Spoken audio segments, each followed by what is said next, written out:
What is up, fellow thermonuclear AFers? I am Dan Favale coming at you with my fantabulistic co-host, Grant Hughes. We are here with our first joint regular season pod. I did early takeaways for every team pod to close out last week. And my head hurt after it because I'm already reconsidering everything that I said in that podcast. Before we get started, please remember to subscribe and consume every single episode wherever you listen to us or watch us. If that's on your podcast player, Apple, Spotify, Google, Stitcher, whatever, please, if this is your first time, subscribe, rate, review if they let you to. Those help us out a ton as well. Also on YouTube, help us continue building up the YouTube channel. We did cross 2K subscribers just before the start of the season, so that was nice. Help us keep growing that. We're on YouTube. It's at HardwoodKnocks since they let you have usernames now. Subscribe, like, comment on every video to help the algorithm. Maybe, possibly, if we're lucky, love us back. Follow us on all the socials. And as we get into trying to cover the entire league as all these games are going on, join our Discord so that you can talk and interact with people in there. The links to that are in the podcast and YouTube description.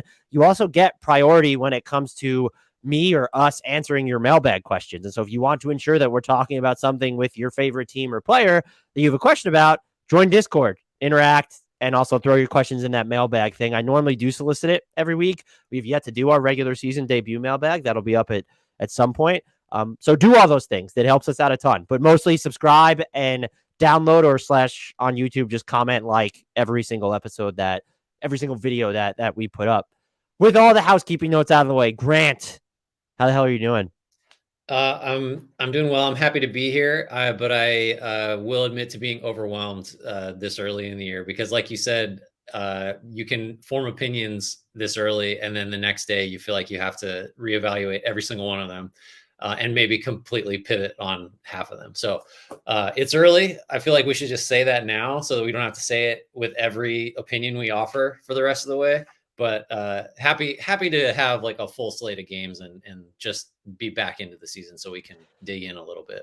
Yeah, which is why we call this Truth or Trash, and it's way cooler than Fact or Fiction and way different. The concept is just, it's life-changing. That's how different it is. It's so unique and anomalous where we go back and forth on things that we've either observed or maybe we've seen other people observing, and we want to know whether it's sustainable or not, basically, but it's truth or it's trash because we care about alliteration a little bit. And like I said, it's just so creative and innovative. No one has ever thought of this type of a podcast. And lo and behold, two people who are podcasting about it, and they're not credentialed media members on a regular basis. So we probably shouldn't even be allowed to have a say on this, but we do anyway. I don't know what category we fall into because if we wanted credentials, our company would probably love us to have them and take that initiative. So sure. That's actually, I don't know what kind of umbrella we fall into it, but we suck because we're not credentialed for every single game. But we have takes anyway. Mm-hmm. Did you want to start us off? Yeah, let's do the big one first. I know you have something similar, just phrased a little differently, but I think we have to hit the big thing. So truth or trash, and you can go a little bit further afield with this if you want, but my specific one is the Lakers should do the Indy trade. And I'm referring to the one that has been reported as having been discussed and maybe gotten close or just has been out there floating around. Basically Russell Westbrook for Miles Turner and Buddy Hield with a couple, I think Indy wants both the 27 and 29 unprotected first rounders coming with Russ to do that. That seems like the one that had the most legs a couple months ago and continues to be the one where if you're looking for what do the Lakers do if they should do something, that comes up the most often. So the Lakers are 0-3. Obviously, they've looked terrible. They can't shoot. Westbrook has been abysmal.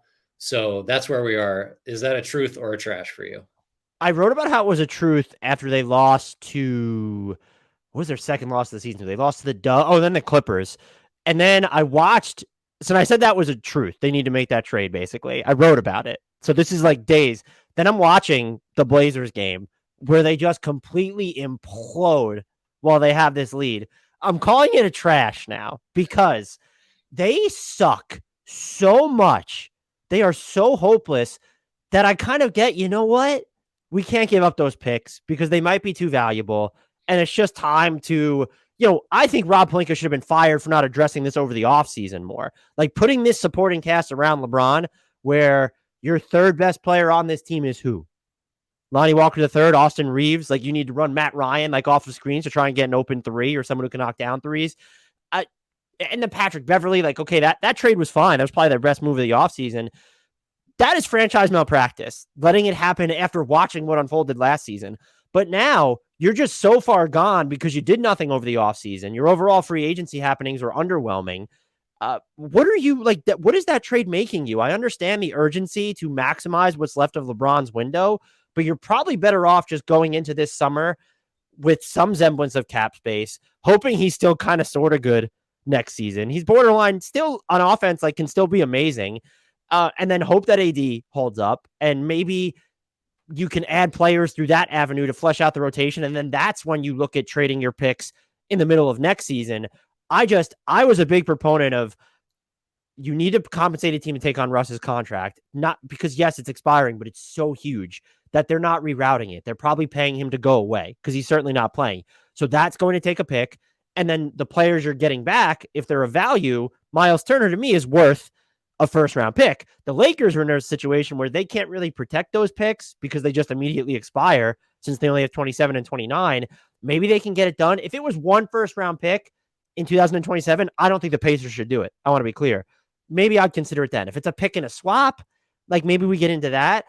I just don't think that, and I want to make this clear, it's not a Miles Turner, Buddy Hield thing. I don't think there's a feasible trade out there in which the Lakers are just appreciably better enough to justify giving up that haul anymore. And so it's a trash for me. Yeah, I think it's trash too. And it's one of those things you can go back and forth on because the concerns you're weighing are on the one hand, the one we've been talking about for 2 or 3 years now, really 2, I guess. Like, are you going to waste one of however many of LeBron James' very good, peak is probably too strong now, but he's still an all-star, potentially all NBA level player. Are you going to waste a season of that? Because that's what you're doing if you stand pat, essentially. Because this team, the shooting isn't good enough, the secondary creation is not good enough, the front court rotation is not good enough, and then there's the issues of, is Anthony Davis going to get hurt? Is LeBron going to need rest at this age? Is he going to decline if he has to play a major role? It's a ton of minutes, all that stuff. The season, you're wasting this season because as it is, the Lakers' ceiling, I think, with this roster is the like 9th or 10th spot in the West, and that's just, there's really not any point.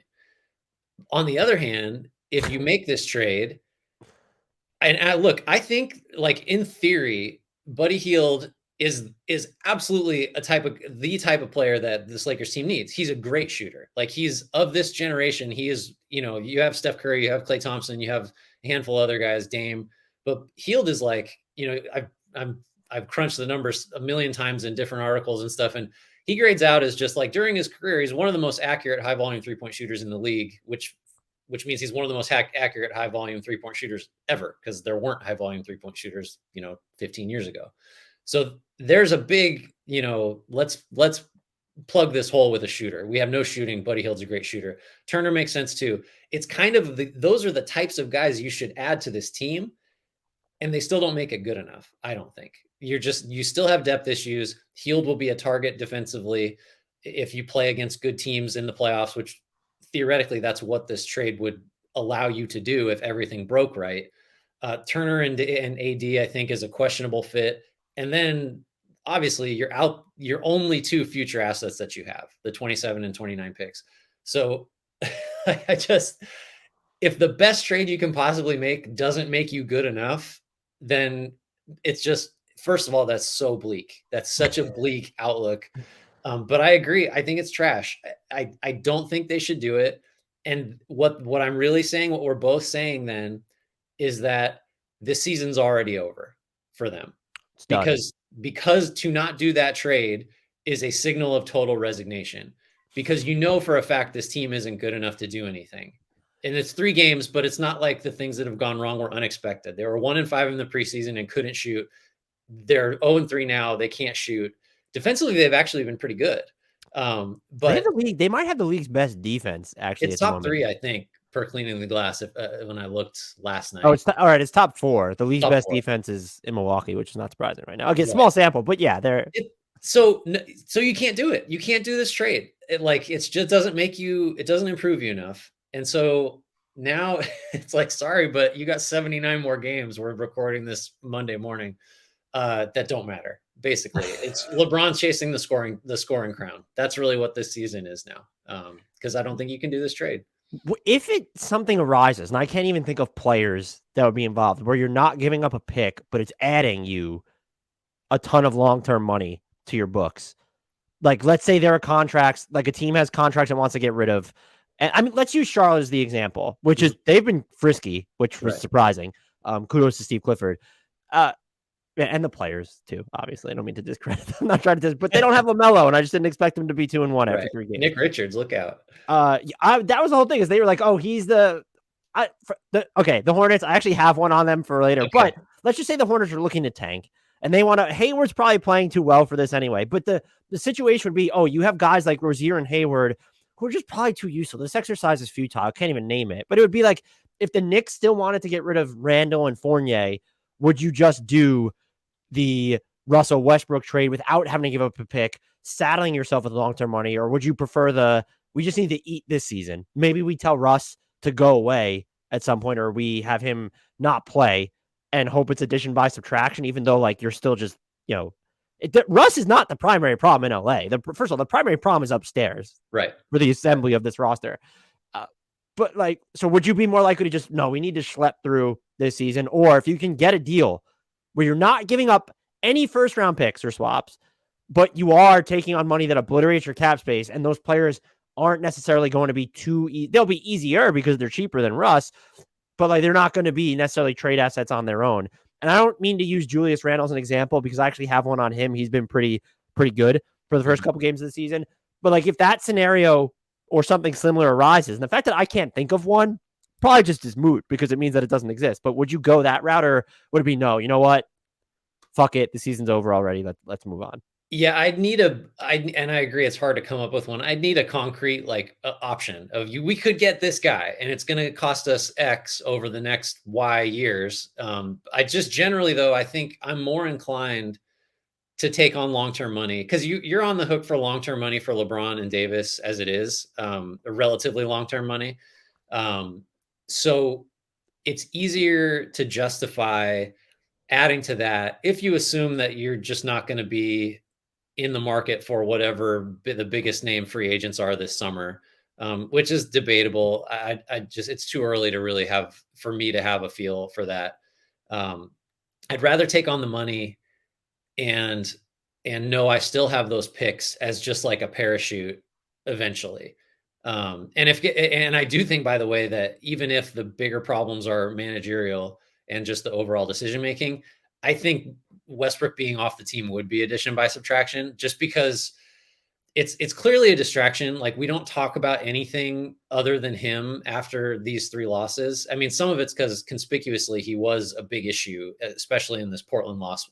So like, just to not have to deal with that, I think has some value. And then to just, I don't know, if the problem with your team is you don't have enough shooting and you don't have enough guys that kind of do the little things to supplement stars, and you take Westbrook out of that equation, I think the problem gets less severe. So if you could swap any expensive player for Westbrook, I would probably do that if I got to keep the picks. The one that came to me, and Dallas only does this because they think that Tim Hardaway Jr. is never going to make a 3-pointer again. But like, Tim Hardaway Jr. and Davis Bertans, who's yet to play this season, I think he's dealing with a right knee injury. Like, that might be the framework of, and they're like, okay, we're not going to play Russ. We're not going to keep Russ. But now we've just gotten this money off the books because Tim Hardaway Jr. has 2 years left on his deal after this one. And then Davis Bertans also has 2 years left on his deal. After this one. And like, they're looking at it as like that type of a consolidation, like, we're just going to be more flexible. That is the type of trade I'm talking about.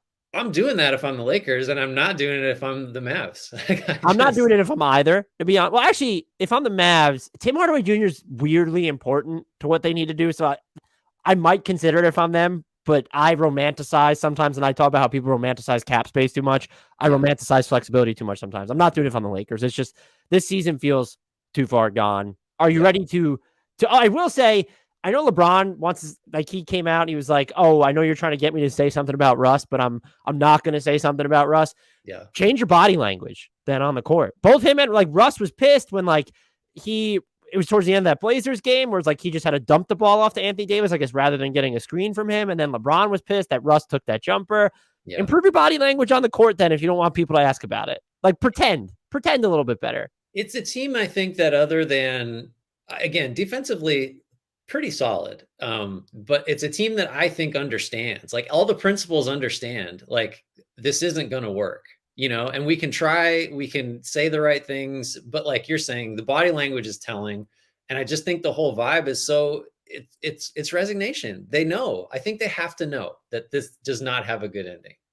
I like that. The vibe is resignation. That's the perfect way to put it. I believe it's my turn. So let's move on to this truth or trash. Truth or trash. The floor for the Cleveland Cavaliers in the Eastern Conference is 4th.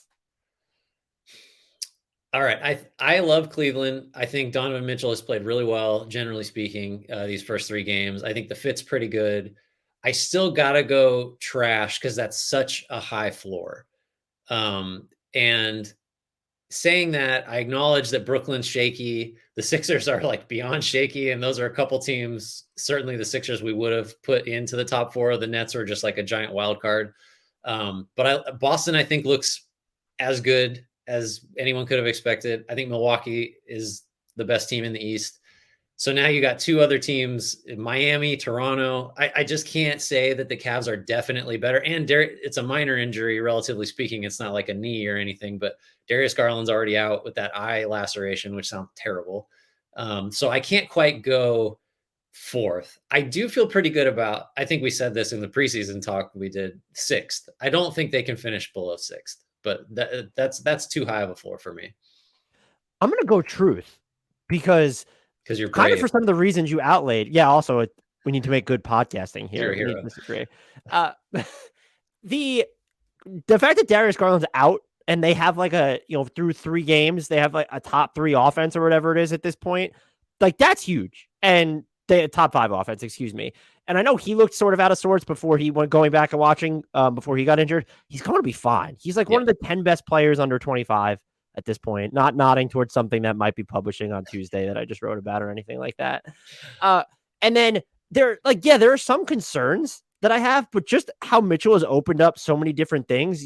I can't bring myself to care that, some of the, we haven't seen a lot of it, but it was that lineup that rolled out. It was early on, I think, because Garland was playing where Mobley was your center with Dean Wade on the floor, and it didn't look that great. Like, there are still some questions I have with this team, but I'm just like, the way Donovan Mitchell has been playing, he just gives them such an offensive element, even during like that stretch where he wasn't really knocking down his threes at first, which is stopped. He opens up so much just by being able to put more pressure going downhill against set defenses. The fact that he doesn't need to dominate the ball, and the way that this team can play and some of the lineup packages they can roll out, even when they're not at full strength. They don't have Rubio. They don't have Darius Garland right now. And then you can sort of spread the offense around by committee. Yeah, maybe you wanted to see Evan Mobley be a little bit more aggressive, have some higher usage on the offensive end. I think him figuring out his role will come with time. Jarrett Allen, again, just looks like he is just fine. Like, you just add, again, Garland's not there, but like, you just add Donovan Mitchell and Jarrett Allen's just fucking awesome still. Yeah. Kevin Love is kind of playing like he listened to the podcast in which I didn't have him on my top 5 in the 6 man of the year discussion. So like, there's just so many options for this team. And look, the 3, you want to get in the small forward rotation and Isaac Okoro just being an absolutely like offensive detriment. It's a concern. Yeah. But like, Boston and Milwaukee are the teams that I'm prepared right now. I had Philly there, and then I was just like, oh, look at the teams they lost to in their first 2 games.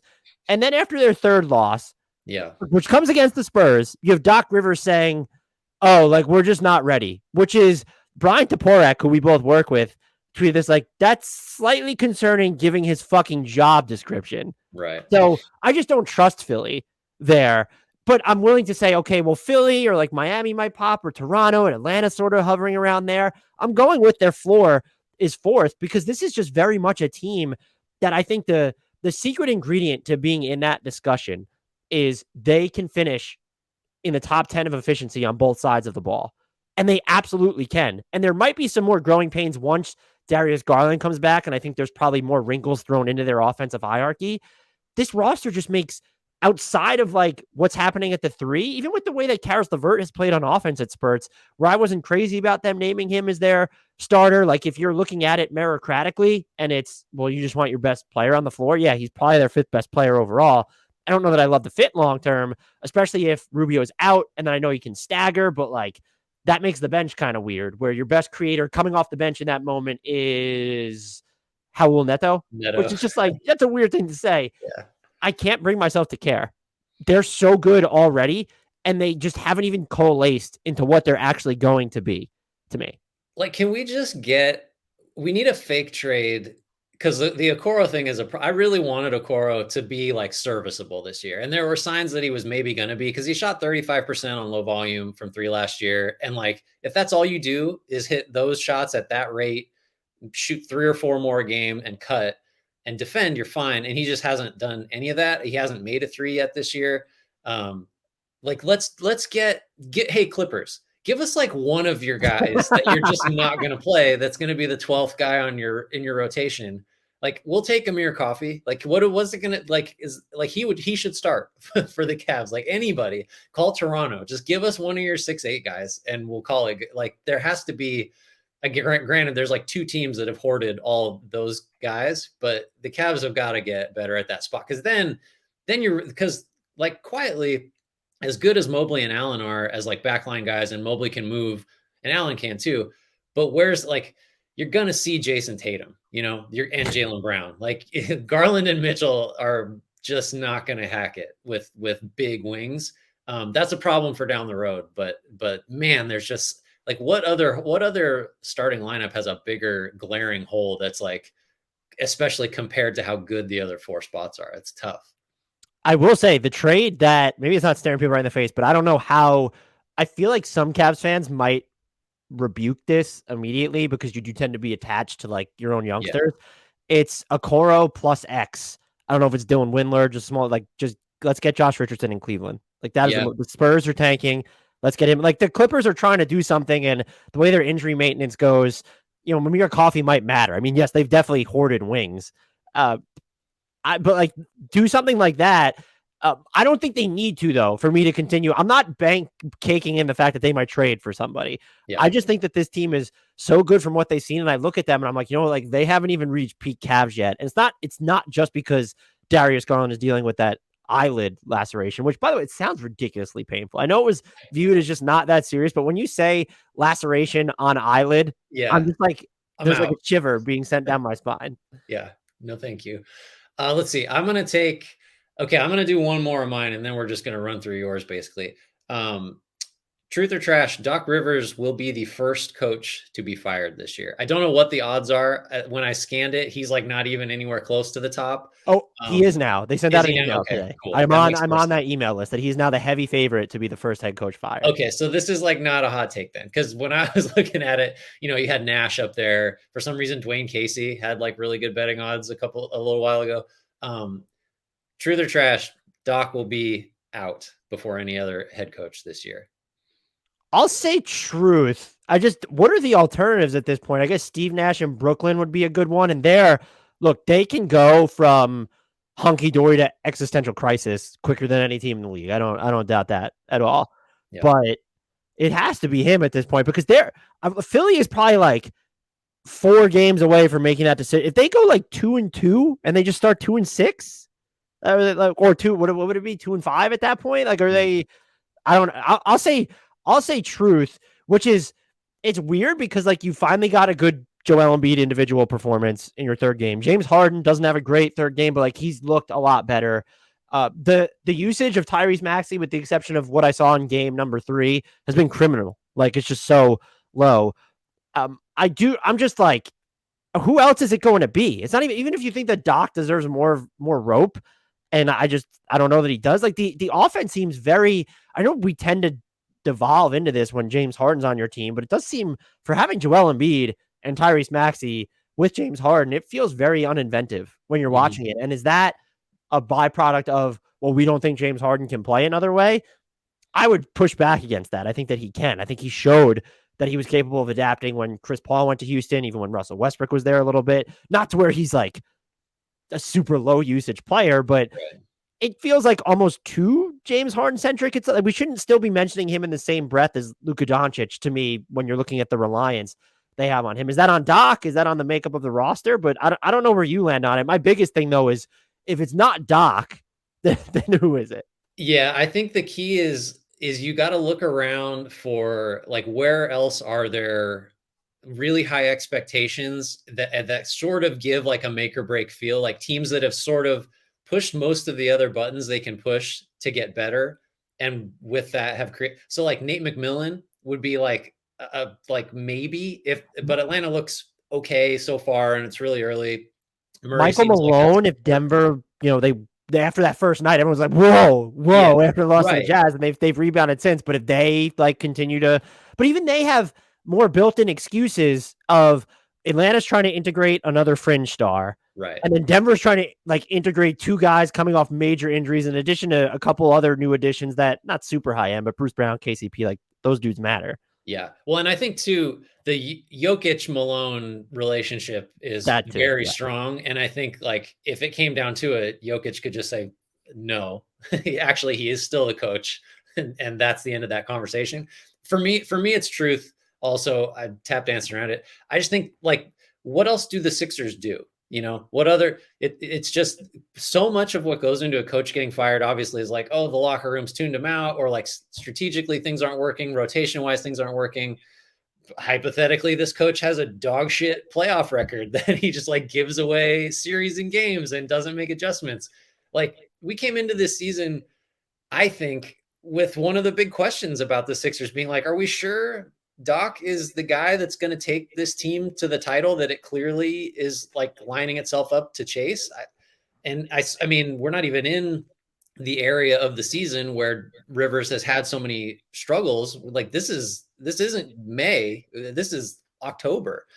So I just think there's nothing else the Sixers can really do to meaningfully shake things up. And so if it does come to it, I don't know what the record needs to be. That 2-5 mark, man, if they pulled the trigger that early, that'd be crazy. But if they get through like 20 games and they're like 7-13, I mean, that's probably enough, right? I just, and then, Mike D'Antoni's out there. So should we just move right back into like the full Rockets do over. So yeah, I think it's probably truth. Just because, like you said, the candidates elsewhere, like nowhere else seems as like quite on edge after a rough start like the Sixers do. I'm going to interrupt this to bring us back to the Lakers because Shams Charania published his inside pass where there's basically no new information other than the Lakers are also interested in trade packages built around Josh Richardson in San Antonio and Terry Rozier, a name that I mentioned in Charlotte before. Does that change your, if like with the Spurs, if you're getting Jakob Poeltl and Josh Richardson as part of a Russ deal, maybe you think you're getting Doug McDermott and Josh Richardson. I'm not giving up 2 firsts in either. I don't think. Jakob Poeltl's really good, but I don't know if he would close games next to AD. Miles Turner stretches the floor a little bit. He's not a free throw liability like Jakob Poeltl is.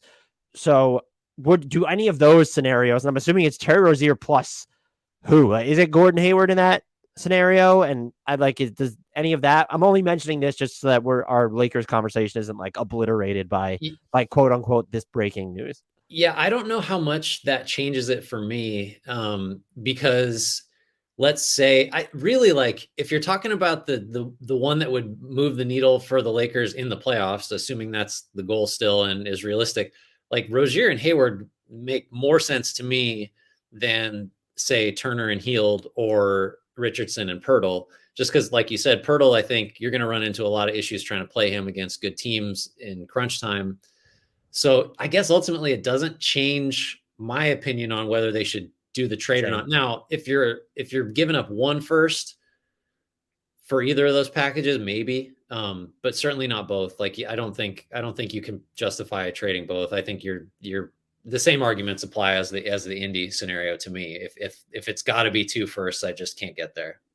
Yeah, and it's Gordon Hayward makes so much sense for this team too, though. I can't talk myself into giving up 2, even though Rozier and Hayward together would become their like third and fourth best players immediately. Like it wouldn't even be close. No, no doubt. No doubt. Next one on the truth or trash. Let's go to this one. I don't know if we're gonna get back to I'm spoiling everything here. So this is a 2-tier one. Truth or trash. The New Orleans Pelicans are more likely to win an NBA title this year than the Miami Heat.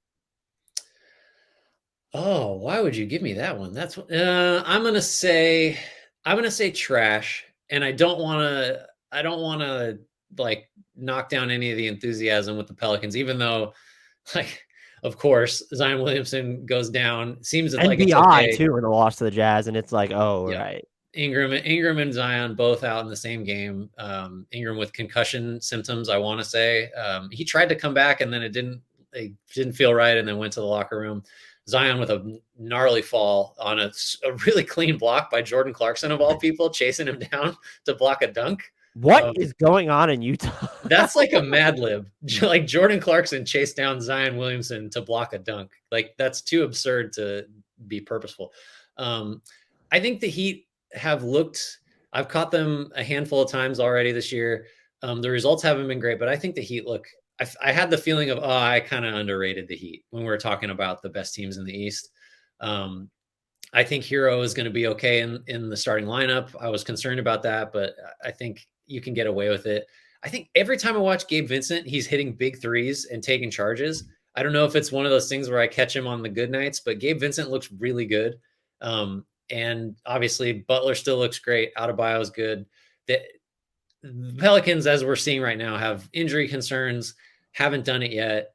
I mean, the Heat could have been in the finals last year. They were like a shot away. So I can't quite get there with the Pels, even though I feel like the Pels are zero question a playoff team if they have decent injury luck and maybe like a top 6. Truth or trash, the New Orleans Pelicans are more likely to win an NBA title than the Philadelphia 76ers this year. I have to go trash too, because if I say that after 3 games, I couldn't live with myself. They look a lot better right now, but I can't get there. There's so much season left. I'm gonna go. I don't know what I would. I only had the Sixers one in case you said truth on the Heat one, because it's truth for me on the Heat one. I'm just there with the Pelicans. I think not the only argument, but if it's okay, well, let's see Zion make it to the end of the season and this team be fully intact. I kind of get it, but they're so deep and they're built to play just so many different ways. And the defense feels just so fundamentally sound, where they sort of laid this blueprint for what they were going to do last year. And a lot of it feels like it is just stuck. And they're a team that has still been pretty good, at defending in or just absolutely eliminating transition opportunities off of live rebounds. And that's big. The fact that they are such a good rebounding team, they are built to end possessions. And I can't remember who said this, but what podcast I was listening to, it said the New Orleans' best offense is missing a shot so that they can get the offensive rebound. So shout out to whoever had said that. It's just like, and when CJ and BI and Zion look like they're just like already there's an alchemy there. And Zion, I don't even know if he's all the way back yet, but then he has one of those games where he takes like 28 shots in the restricted area anyway. They're just such a force, and they're deeper than both of the teams I just mentioned. And yeah, the West is kind of tough, but New Orleans feels like their product might come together into its new normal, or like sustain a fever pitch quicker than what's happening in a Minnesota, or quicker than maybe even what's happening in Denver as they're trying to figure things out. I wouldn't put them. The Denver Nuggets were my title pick. So let's, pump the brakes there. And I remain unconcerned about that one loss to the Jazz so far. I'm there on New Orleans, and we were both high coming into the season. My prediction was that they would win 50 games. And I'm just wondering if I wasn't high enough on them. And again, the health questions need to be thrown in there, but Trey Murphy, by and large, looks fantastic. He has hit like actual difficult threes where he's been moving on them, and he's done some stuff. He's a real movement shooter that like will bend the defense. I think he's like a difference maker this year. Herbert Jones currently leads the league in plus minus because he's just fucking annihilatory. Yeah. And again, it's just so deep having the Larry Nance Jr. option just sort of sitting there. And I can't get over. Yeah, if you want to say, well, do they have enough complementary shooting? Is relying on Trey Murphy, is that like just too much there. I was kind of curious. It's like what the Jonas Valanciunas fit would look like in the front court with Zion. It's fine. Yeah, I don't expect him to shoot 40% on threes on like 2 attempts per game, but that's like also not ridiculous given the stretch he's provided before. And it's not as if they've juiced up his volume. Do you trust Jose Alvarado to continue hitting his threes? Maybe not, but Fred Vincent also sort of exists here. And lo and behold, like they're not even playing, like Devontae Graham hasn't logged a ton of minutes and he hasn't looked great. It's not like they're relying on Dyson Daniels yet. There's nothing when you look at New Orleans right now that screams outlier. And I'm going to tell you what I actually think is the biggest difference here is, or not the biggest difference, but the thing that tells me the most is it's not the idea of a healthy Zion. It's this idea and what we've seen in practice that Brandon Ingram is just this star level player who can toggle between 80 different existences on offense. Like you need him to go hit tough shots over KD, fine. But you need him to cut or go back door on like a defender who's ball watching. Okay, he's going to do that too. He doesn't need to be on the ball. You need him to like kind of hit his spot up threes. He's going to do that as well. This is just like, I'll say offensively, like one of the most scalable star talents in the league. That's the word. That's the word. He's scalable. And I don't know if that's what you want. I mean, ideally you want a guy to just be, well, he's so good. Clearly he's the number one option. We don't have to talk about scalability, but that's like 3 guys in the whole league. Maybe Ingram is like that next level down where he can do that, like you said, but he doesn't have to. And that leaves so much breathing room for everybody else as this offense does sort of figure out like where we all need to be to like make this work. But so the issue for me, and I think most people coming in this season was defensively, how is New Orleans going to get a stop, right? So like you said, they've been fine, maybe better than that so far. And like, this is with just looking on Cleaning the Glass right now, opponents are shooting 54.5% on corner threes. They're not like allowing a ton of them. They're just going in. So you could make the argument that the defensive number should be even better and will be. The other thing, one of those teams they played was the Jazz, who were shooting like 56%. The Jazz, we just can't talk about the Jazz because, well, I don't know. But so the other thing is rim protection, right? Because Valanciunas just doesn't get off the floor. They were going to struggle there, and Zion doesn't defend the rim despite his athleticism. So opponents are shooting again super early. Like one game could totally flip these, and the Pelicans could have the best rim defense numbers. But opponents aren't getting to the rim a ton. It's a middle of the pack figure. They are shooting almost 66% at the rim, which is kind of expected. But if those attempts aren't super high, like opponents aren't, in the top, they're not getting to the rim at like a top 5 rate in the league, you can live with that. So like the numbers, even early as it is, like augur well for New Orleans being competent defensively, I think. So, and if that was the question, like so far your answer is it's going to be okay. And then the offense can just, there will be nights where they just go for 145 points and it doesn't matter what they do defensively. Did I talk you into half a truth here? It feels like you want to say you're going to pick them over Miami. It feels like you want to. I think for entertainment purposes, I would love for that to happen. I can't give up on the Sixers after 3 games and the Heat being. I'm the Sixers one I get. I don't know if I'm there with the Heat. This is, Bam Adebayo is just sort of like this anagram for 6 of 13, 7 of 13 from the floor. And it's just, you can't trust him never, or 5 of 9, whatever you want, like whatever joke you want to make there. I don't know how their offense levels up this year. Maybe Kyle Lowry's just going to be, after that one game where he was terrible, he's looked fine since. So, but this is less about Miami and maybe Philly, and it's just more about New Orleans to me. Right. No, that's fair. So I want to put one on a tee for you. Truth or trash, Julius Randle is plug and play and no longer a net negative trade asset. That's like 2 truth or trashes. So I would love to hear you just be really happy about Julius Randle so far. I am just like, and there are a lot of other things to talk about with the Knicks, who have only played 2 games as we're recording this. I'm going truth here. I've been very impressed. And the number I jotted down here on this was 40. What is the number here? I thought I had it memorized. 71.4% of his baskets are coming off assists. It's 2 games. I want to make that clear. It's 2 games. That is an astronomical increase off of last season at 46.5%. And then the season before when he won most improved player at 46.2%. And so there's always been like someone, when you look at some of the jumpers he takes, I think you could probably say, oh, I'm actually shocked that the number was that high, that almost half of his baskets were coming off assists. He is someone who can roll. He is someone who can pop. He is someone who can just stand still and, hit threes off the catch.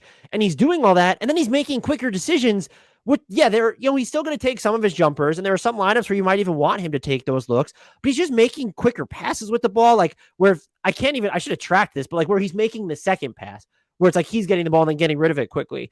I have questions about the Knicks. I have many questions. I don't love the fit with him and Mitchell Robinson. But like, my God, like this is someone who I think is proving that he can exist within this larger ecosystem. I think that's one of the biggest questions we had for the Knicks leading into this year after the whole Donovan Mitchell thing subsided and you knew that it looked like Randle was going to be on this roster. And so that's one. The second truth of, I'm not calling him a trade asset. I'm saying, is he not a net negative asset? Do I think you need to give up a first round pick to get off Julius Randle at this moment? No, that's where I'm going to land at. By the trade deadline, if they're looking to move him to lean into development, maybe you don't even want to move him depending on how well you're playing with Jalen Brunson. And if RJ is coming on and Cam Reddish looks like this asset all of a sudden, and, having just an uber deep bench once again. God, I love that Isaiah Hartenstein signing. That was just so freaking genius. I'm not saying they need to move him, but like, this feels like the year, or my prediction will be, this is the year where we have, okay, this is the version of Julius Randle that not only should exist, but can sustain. And the 2020-2021 campaign, it always should have been viewed as an outlier. And I think it was, but you just bought into the idea that he's more of a self-starter who can anchor an offense than he actually is. Then last year, he kind of couldn't get out of that. And were the Knicks built to get him out of that? We don't know, with the way their point guard setup was and some of the injuries they dealt with. Now it feels like they're going to find, and he's going to find that happy medium. And if he can't, like if they revert back to too much Julius Randle at one point, or he seems to be playing outside, not even outside of the offense, but the offense needs to be dictated around how he is going to play or his stylistic leanings, it becomes a failure on so many levels because, hey, look, we're seeing it now. It can work like this. And so I'm giving a double dose of truth here. So I think as I look at it, I think the two, he's plug and play, one, and two, he's not a net negative trade asset. They're linked basically, because the question that I can't sort of get past is, what team out there is saying to itself, who we really need to get over the top is Julius Randle. Like, that's a hard team to find, right? But it's only because if your answer to that is like, there's no team, it's because you're assuming that the version of Julius Randle you're getting is the ball stopping, like mid-range jumper shooting. The offense has to run through him, and therefore there's a ceiling on it. That version, right? Which worked great 2 years ago, not so great last year, and sort of isn't around anymore this year. So if the quick decision version of Julius Randle that is getting shots created for him, which, by the way, shout out Jalen Brunson, like, say what you want about the money or should they have targeted him, but 15 assists and no turnovers. The money thing is just so misplaced. But even if you didn't like the idea of what the Knicks are spinning, it's just he's the 15th highest paid, I think, point guard or guard in the league. Like, relax, that's fine. He's paid like an average starting point guard. Right. I think it's fair to say he's better than that, but he doesn't really need to be for it to be a decent value. But Brunson is a factor there, and I think you might in charitably to Randle say that there just haven't been enough playmakers around him in the past, and so he's sort of, I think he prefers to play as a hub, but like, he didn't really have a lot of choice in the past couple of years. I mean, he probably still shouldn't have been quite as integral to the offense as he was, but I mean, last year he had choices. He just made the wrong ones. He made the wrong choices. I guess I'm going to say truth, but only based on this version of Randle that has existed for 2 games. I still think there is going to be some reversion. It's not regression to the mean. It's like reversion to the mean, where he's just going to be more like the guy that is not a hot commodity for a team that's just trying to find a guy that's going to, fit. Truth or trash, Devin Booker will finish in the top 3 of MVP voting this year. Well, so what's got to happen, right? The Suns have to be super good, which they did last year. 5 bankable players, and Mike Vigil from the Timeline podcast came on when we were doing the Suns look ahead and said, Dan, you're going to like or love Jock Landale. And I'm going to tell you, I am now hyper intrigued by Jock Landale. It's Phoenix's propensity just being able to figure out the backup center rotation. It's 1 year, look, Dario Saric, and they're downsizing. And then next is, they have JaVale McGee and Bismack Biyombo. And now it's, they have Jock Landale, and it just works. But I'm sorry to interrupt with you. No. But, So that's the thing is like, I guess I have no question about Devin Booker having the game to be a top 3 MVP guy. Like he's just, he adds a little bit every year. I think too, like not even low key, but Chris Paul has not looked like a guy that's going to be able to shoulder the load playmaking wise for the full year or for even the number of minutes he played last year. Again, it's early, but like you would hope that the guy you're concerned about breaking down at least starts, looking like he's good. I should look this up, but it felt like he's missed like a trillion wide open threes this year. And I just have to believe, even though he's never been high volume catch and shoot guy, like that's going to stabilize. But he's also a really small point guard that's I can never remember. He's 37, 36, whichever it is. It's like way past the expiration date for that player type, even considering guys just play longer now. He's 37, turns 38 in May, but I appreciate you don't remember his age because you won't discriminate against it. I don't discriminate. I'm not an ageist. Not at all. So I got to go trash. And I hate to say it because I think Booker is like a top 10 guy probably. But I don't know that the Suns are going to be quite good enough. And I don't know that, I guess that's really what it comes down to is I think he could have a good enough season. I'm just not, and it's bullshit because why do we care? If a guy has an awesome year and it's all the advanced numbers back it up, like why does it matter? But you tend to have to finish pretty high. The West is tough. There's going to be 3 guys, I think that have better seasons than him, I guess is what it comes down to.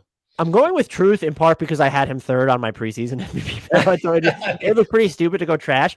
But a lot of the stuff that you talked about is why, where it's if there's any sort of pullback from CP3, that increases the value of Devin Booker to the Suns. It cuts both ways, though. Like the team is a little worse, but Booker's going to get those that will sop up the numbers potentially. Right? So they won 64 games last year, a version of the Suns that wins 50 with Devin Booker as by far and away their best player, where it's not a conversation between CP3. You don't think his MVP case becomes, I guess he did finish, what was he, 5th or 4th last year? But I think they're going to be good enough in part because, first of all, the chemistry between him and DeAndre Ayton is just there. And DeAndre Ayton's come out for the most part like gangbusters this season. As Cam Johnson gets healthier, Mikal Bridges has had his usual dose of just really nice moments. He hit a quick release 3 over Kawhi Leonard against the Clippers, and I, of course, swooned because I'm just never going to give up this idea that Mikal Bridges will become more decisive as a scorer at some point in his career. So there's combustibility to them, which I actually think drums up his MVP case because when I say shallow, I think you can look at players on their roster and it's like, well, campaign, like, oh, he's defending his butt off against the Clippers, or Landry Shamet, if he's hitting his threes. Damian Lee's had some good moments, but like you run 5 deep on certainty at this point. It might be 4, depending on what's going on with CP3. And that's going to aid his MVP case. And I think you're going to rely on him more as a playmaker this year, that you're going to continue to get to those lineups where even if he's not the point guard by classification, he's still just your point guard. Like independent of CP3, you're not moving him off the ball as much because you can't afford to. We've seen it a lot through the first 3 games. The cadence and poise with which he plays at in the half court, he really helped fuel that comeback in the 4th quarter when he came in against Dallas in game 1 of the season. I'm not trying to scale ahead or extrapolate too far off of a handful of performances, but like this is someone who feels like an every level scorer right now. There's a little bit more like abruption to the way that he's playing.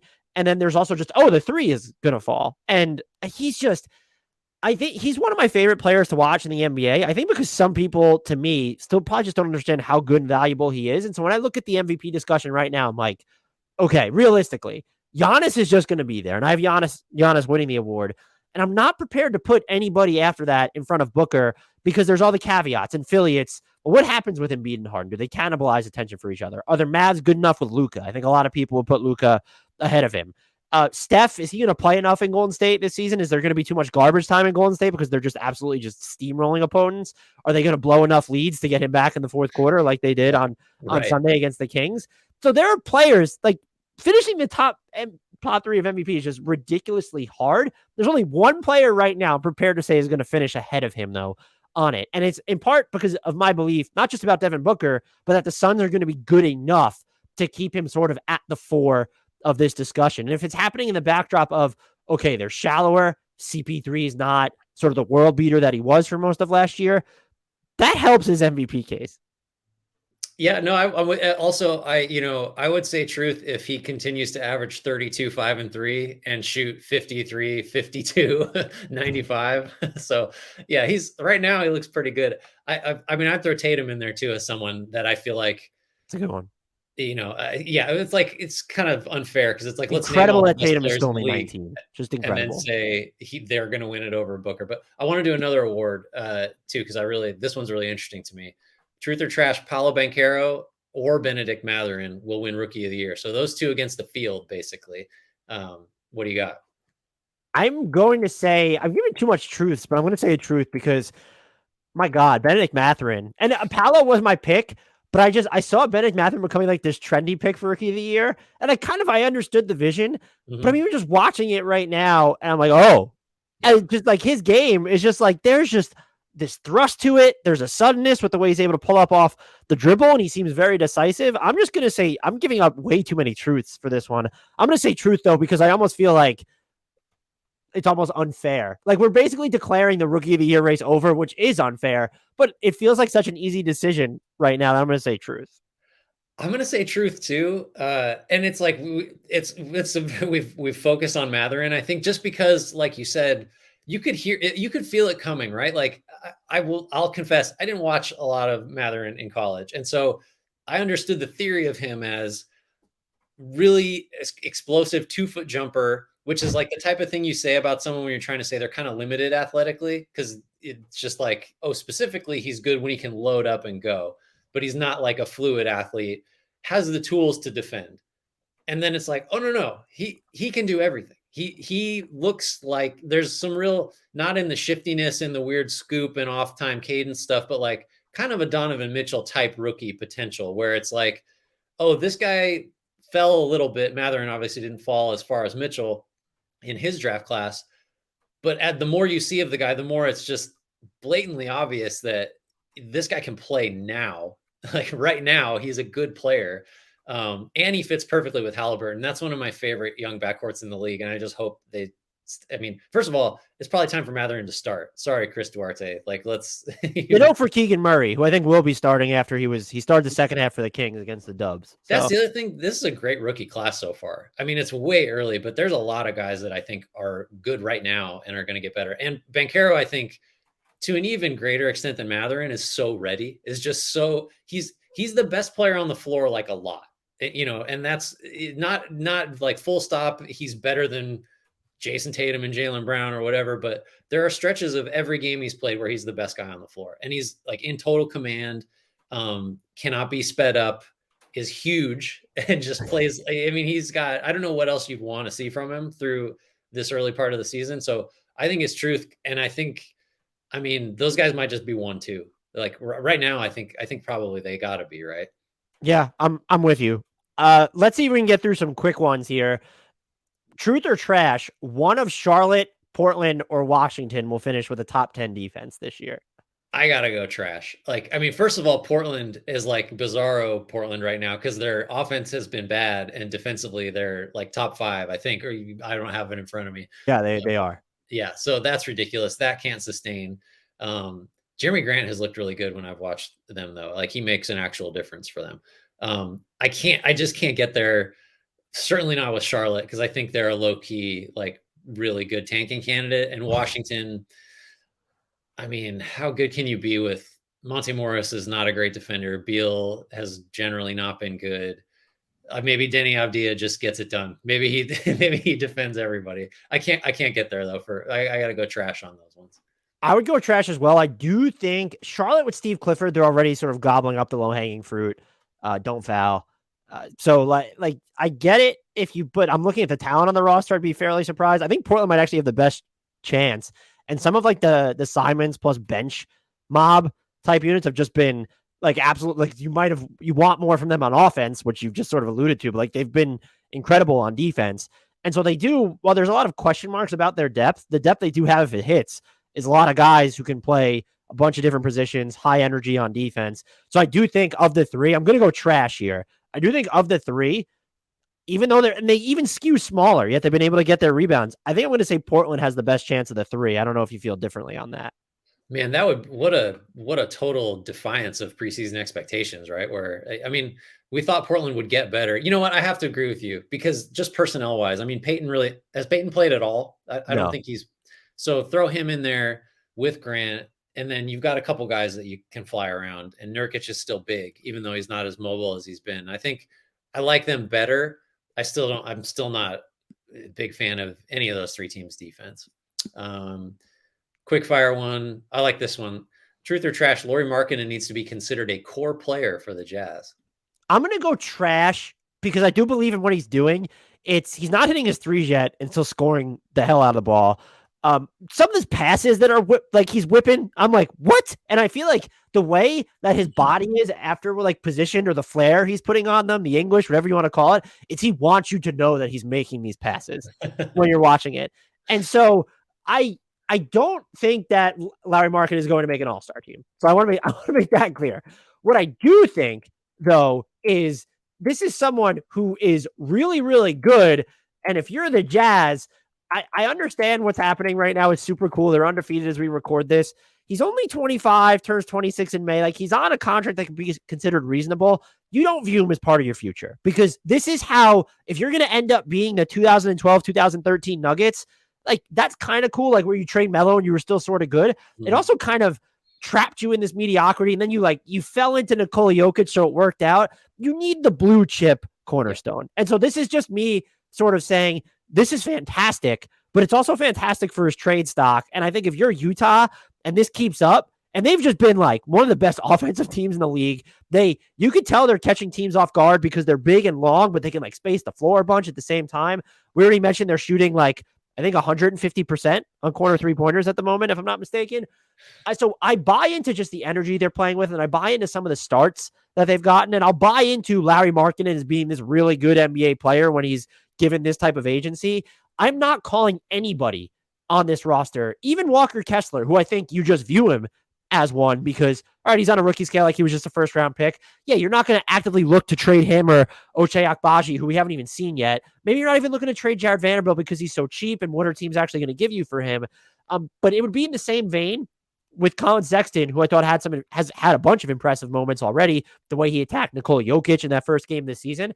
You don't view these guys as part of your core because that's sort of a main line to mediocrity at that point. You need to find the guy. And now if you want to talk about, no, we're not going to trade him, but they are going to have these mysterious injuries at midseason, and then we're going to try and find this guy through the draft. I know they have other teams as draft picks, but you're betting on Cleveland, Minnesota to be bad down the line, right? Not within the next like 2 or 3 years. Yeah. No, this is your window. I think, I mean, Markkanen, no, it's trash. He's not a core piece, but what he is the reason that this Jazz team will have to make a lot of changes because they're going to be too good to get the pick that you're referring to. Like Markkanen improved last year. He could be a starter on a really good defense. Granted, he had less to do with the quality of that defense than the two bigger guys that he was playing next to, but he could survive as a small forward essentially.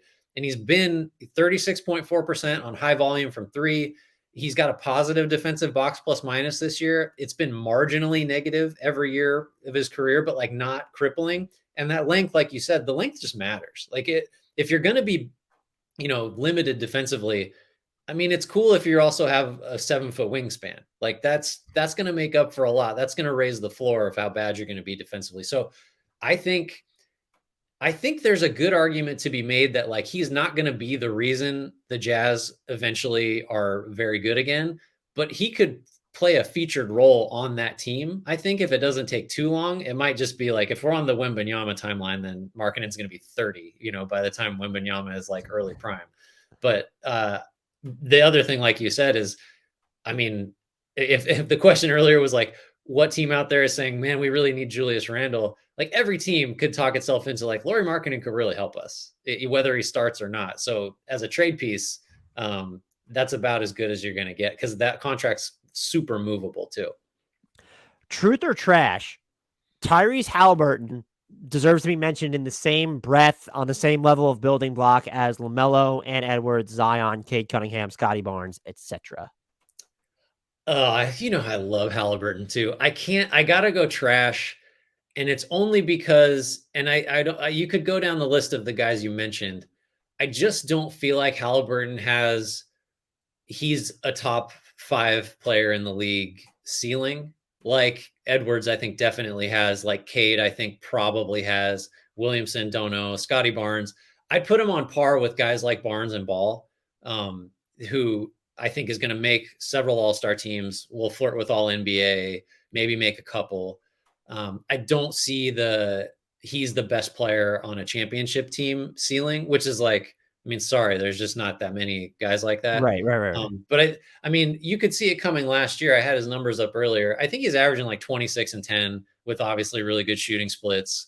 And the Pacers have sort of had to convince him to be more aggressive. I think he said he had to learn how to be a bigger asshole on offense, and he's doing that.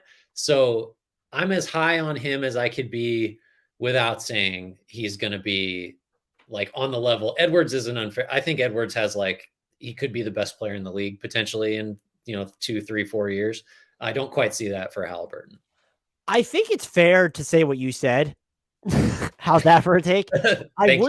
I'm leaning more towards truth here. Maybe if you're looking at Zion and Ant as sort of, best player alive material, but there's almost like a Cade Cunningham-ness to what he's doing. And there's, I mentioned this word before, but like, there's definitely more abruption to Tyrese Haliburton's offense this year. He feels more decisive as a scorer as well. He's hit some ridiculous shots. The stat that blew my mind, again, we're talking about 3 games.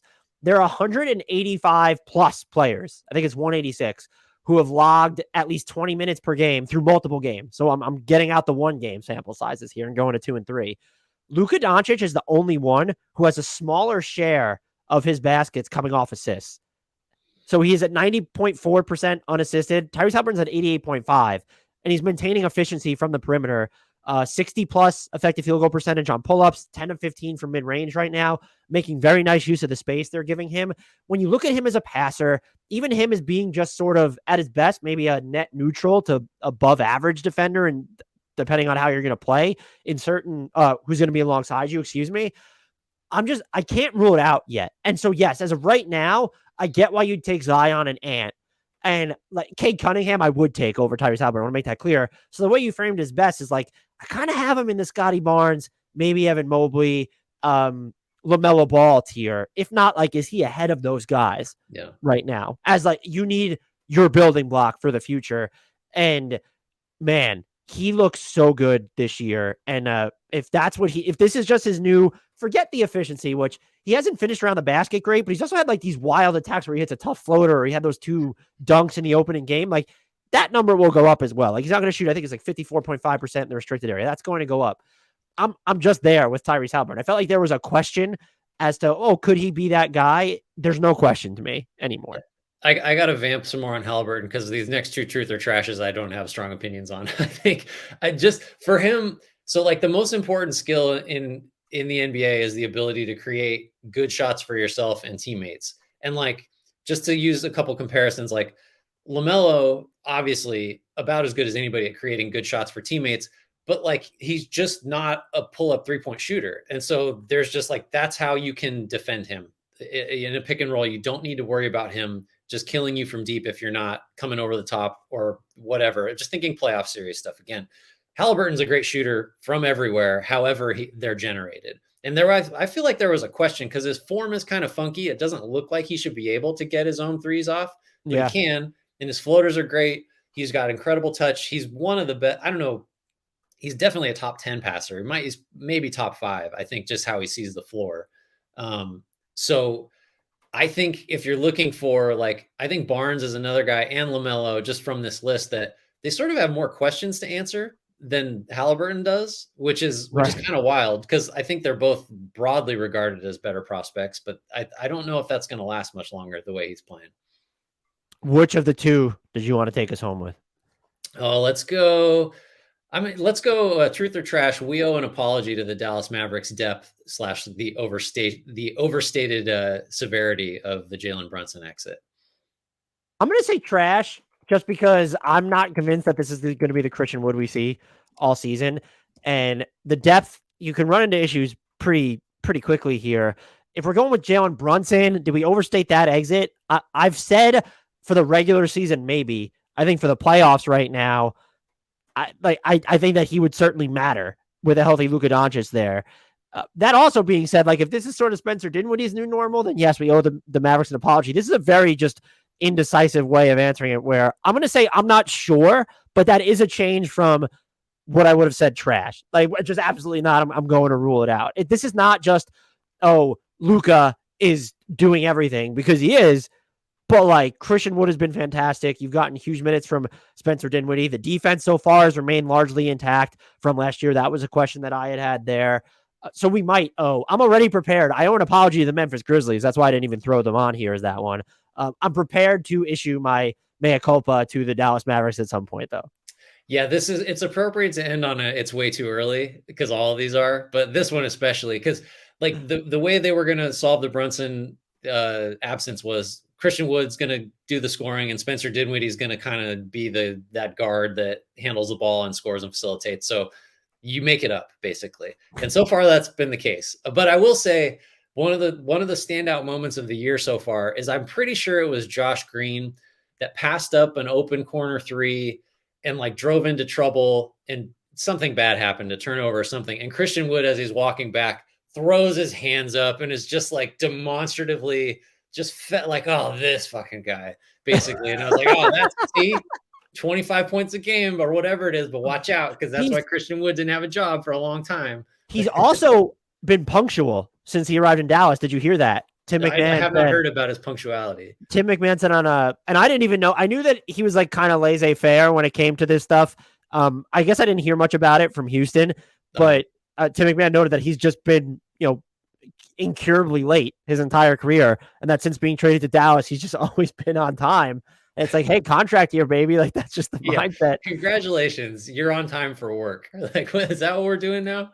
Well, that's all. It's just an extension of show up on time, and you're just going to average 25 points a game. And he hasn't even hit his free throws yet. Really, last time I checked, he's been there. What does he have? Like 30-something, 36 free throws or whatever on the season it was. So he's just up there in terms of that, but he hasn't shot them at a great clip. Like I'm not saying his scoring will go up, but he hasn't even been perfect just yet. I'm prepared to call this a truth. This one is too early for me. Yeah, the other ones I'm so sure of. Write those in Sharpie. Yeah. I'm so certain. Right. I'm with you. I agree. This was good though.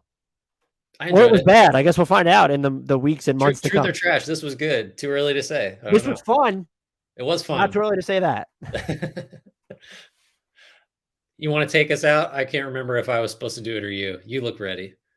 You want me to take us out? You're too nervous to do it? Yeah, take us out, because then I want to say my piece to a person I need to apologize to. That'll do it for us. I'm not going to cut any of that out because I don't really feel like it. No. Please remember to subscribe to us wherever you're consuming it. Hit that subscribe button on YouTube. Subscribe, download every episode on your podcast player. Shout us out on Twitter. Recommend us to people who like Hoops Podcast. Follow us on the socials. Those are in the podcast and YouTube descriptions. Join our Discord. The link to that is in the podcast and YouTube description as well. Until next time, I leave you all with a shout out to the one, the only Frank Ntilikina. And I would like to offer my sincerest apologies to Jared Allen.